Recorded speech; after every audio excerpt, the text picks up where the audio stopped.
Nanyize nnyo lwakana akasajja Pastor Ssenyonga okwogera ebintu ku muntu ng'afudde nti omuntu neoba tomwagala kisigaze mu ggwe mu mutima gwo. Naye Pastor Yiga yasoma Bayibuli kuba Bayibuli egamba nti jjangu nga bw'oli. Otegedde ate Bayibuli egamba wali aboonoonyi olina okutwala enjiri. Kitegeeza yalina okuŋŋaanya ffe abatali balokole. Kyaki ekyo olaba ebadde tebeeramu balokole bokka.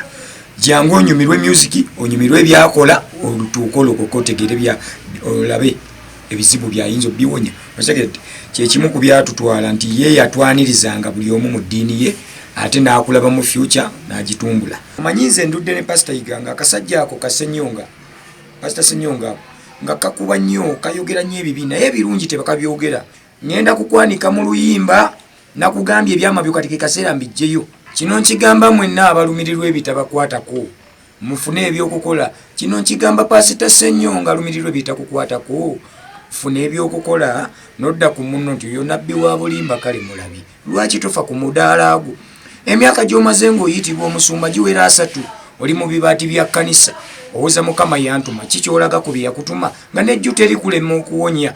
Bagamba nti akasajja kampi kanyoomere mitala gy'oyita leero situsoona ndaba ndi mu studio essaawa zine wa mubiri negendereza.